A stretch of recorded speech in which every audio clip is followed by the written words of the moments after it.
Tamil Nadu representation లో పరిశ్రమలు అడగడానికి ఎక్కువ ఆయన చేయి కనపడింది కదా. తెలుగు పరిశ్రమలకు ఎప్పుడు ఆయన నోటి పెట్టారు. అంటే ఒక దక్షిణ భారతీయుడిగా ఆయన వ్యవహరించట్లేదు అనేది మాత్రం నేను స్పష్టంగా చెప్పగలను. అంటే ఒక భారతీయుడిగా వ్యవహరించడం అనేది ఇంకా గొప్ప విషయం. ఒక అంబేద్కర్, ఒక నెహ్రూ, వీళ్ళందరూ భారతీయులుగా వ్యవహరించారు. కనీసం ఒక దక్షిణ భారతీయ వ్యూ అన్నా ఉండాలి. ఇక మూడో విషయం ఏంటంటే, నేను కాంగ్రెస్ ఇప్పుడు నమ్మట్లేదు. ఈ చిన్న రాష్ట్రాల విషయంలో కాంగ్రెస్ నిజాయితీగా వ్యవహరిస్తుంది అనేదాన్ని నేను నమ్మట్లేదు. అంటే కాంగ్రెస్ మనిషిగా ఇప్పుడు ఆయన వ్యవహరిస్తాడని నేను అనుకుంటున్నాను తప్ప ప్రత్యేకమైన వ్యక్తిత్వ అంశాలు నేను ఇప్పుడు పరిశీలించట్లేదు.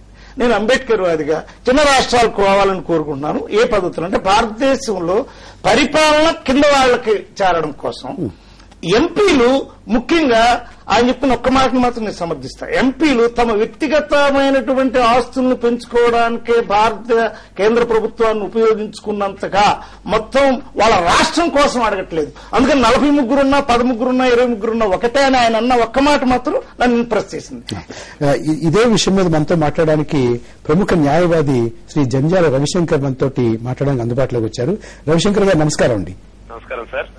రవిశంకర్ గారు 2003 సంవత్సరంలో ఆయన ఒక వ్యాసం రాశారు. అవునండి. ఆ వ్యాసాన్ని దృష్టిలో పెట్టుకుని ఆయన ఏవైనా సరే ఆంధ్రప్రదేశ్ రాష్ట్రాన్ని విడగొట్టడానికి ఆయన నిశ్చితమైనటువంటి అభిప్రాయంతో ఉన్నారు. ఇవాళ ఆయన హోంమంత్రిగా వేసేటటువంటి కమిటీ విధి విధానాలు రచించడం అనేది ఆక్షేపణీయం అంటున్నారు. మీరేమంటారు దానికి? సార్, మీరు ఇందాక చదివారు wake up to the state of states అని. దాని కింద ఇంకోటి ఉంది, create small states even as you punish the non performing once అంటారు.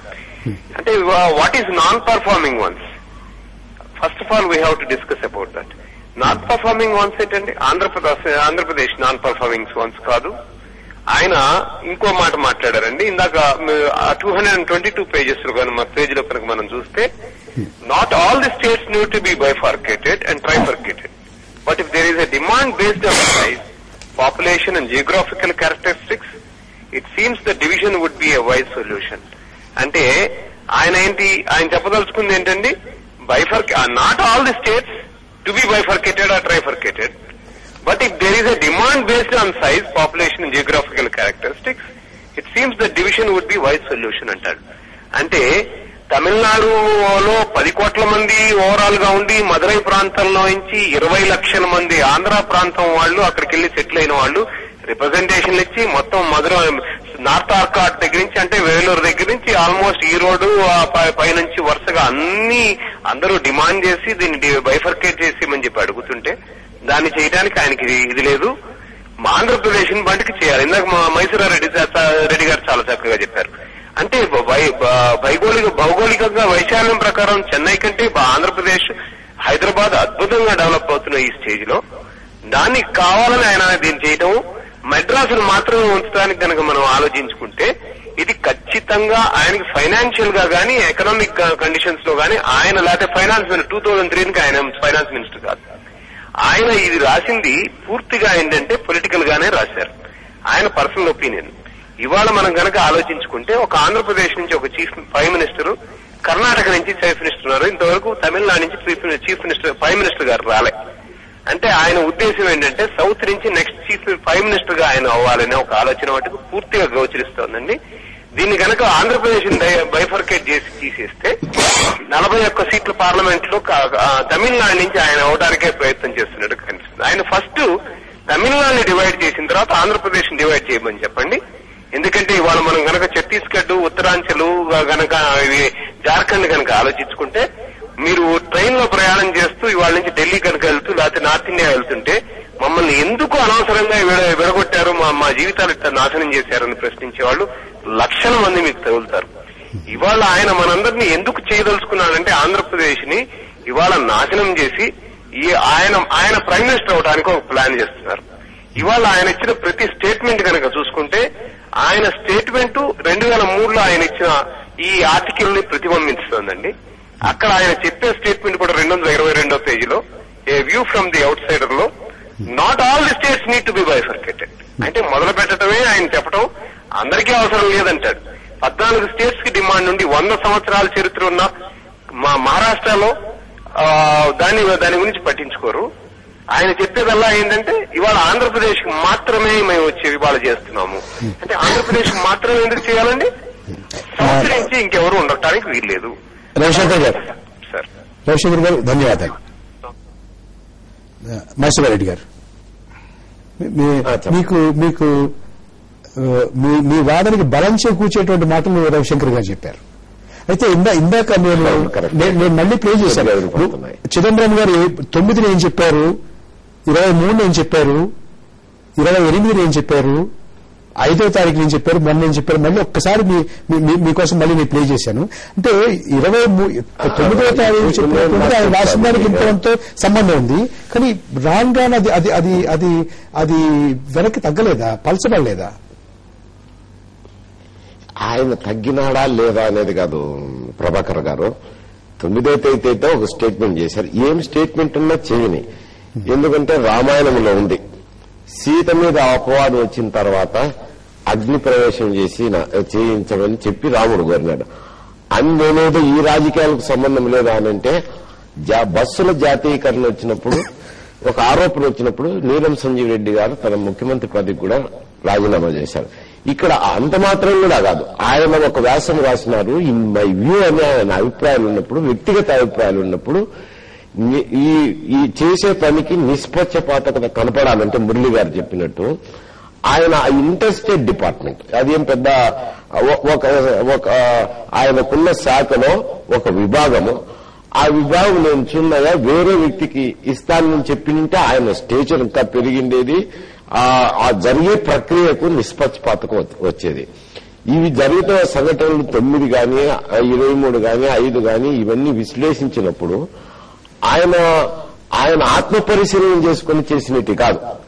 అక్కడ ప్రజల్లో ఆందోళన వచ్చి రకరకాల సమస్యలు ఉత్పన్నమయ్యి ఈ దినం ఆంధ్రప్రదేశ్ అల్లోకల్లోలమైన తర్వాత రాజకీయ పార్టీలన్నీ విడిపోయి రకరకాల వార్తాపత్రికల్లో అన్నింటిలో వచ్చిన దాంట్ని బట్టి దాని ఆధారం చేసుకుని ఏదో దాన్ని సర్దుబాటు చేసుకునే దానికి ప్రయత్నంలో చేసే ప్రక్రియలో భాగమే అని అనుకుంటాను. కానీ ఆయన నిజంగా ఆత్మ పరిశీలన చేసుకుని ఆయనకంతకు ఆయన చేసిన కార్యక్రమాలు కాదు. ఈ ప్రక్రియలో జరగదండి. అది భవిష్యత్తులో కాలం నిర్ణయించే ప్రక్రియ, రాజకీయ ప్రక్రియ. దానికి కర్త కర్మ క్రియ ఎవరిమో ఒకరు కాదు. ఈ ప్రక్రియ ఏదైతే ఉంటుందో అది నిష్పక్షపాతంగా కనపడాలనంటే అది ఆయన ఆ డిపార్ట్మెంట్ ను పక్కకు తప్పించడమే ఉత్తమం అనేది నా అభిప్రాయము. ఆయన ఏమాత్రము మారినాడా, మార్పు చెందినాడా ఈ స్టేజ్ బై స్టేజ్ చూసినప్పుడు ఆయన స్వతహా తీసుకునే నిర్ణయం కాదు, ఆయన ఒక ఉన్నత స్థానంలో తీసుకున్న వ్యక్తిగా కాదు. ఇవన్నీ బై ఫోర్స్ అంటారు. అంటే ఏదో తన విధానాన్ని ప్రజల ఒత్తిడి మేరకు ఏదో ఆయన మార్చుకున్నట్టే కనపడుతుంది కానీ ఆయన ఆలోచన సరళిలో మార్పు అనేది లేదు అనేది నా అభిప్రాయం.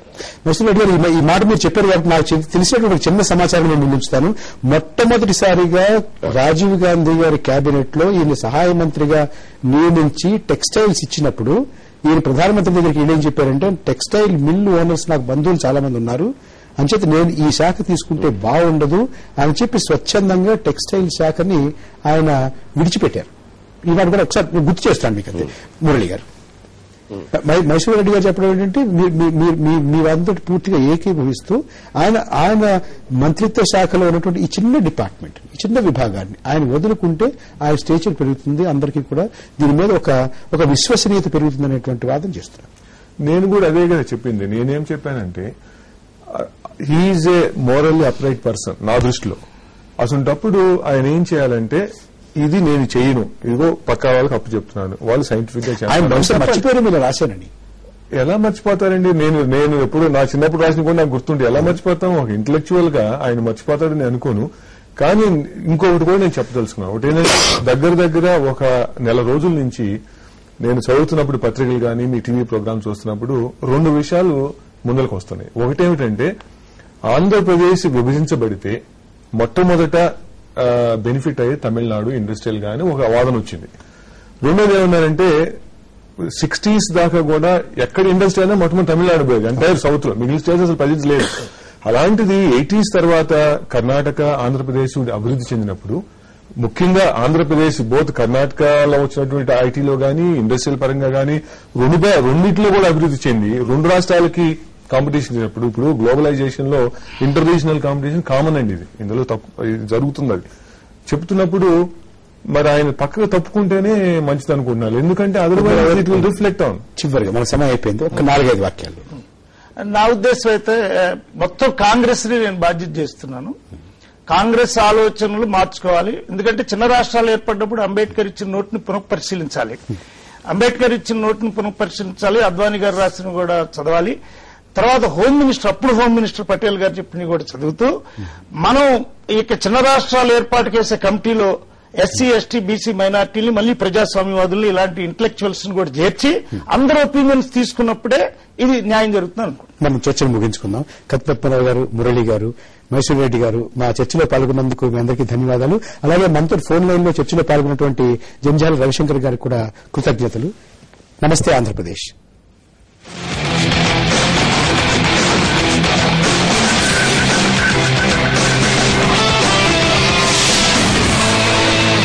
ఈ బులెటిన్ మీకు సహ సమర్పించిన వారు మీ కలల ఇంటిని రంగులమయం చేసుకోండి మా ఈ టెక్నో పెయింట్స్.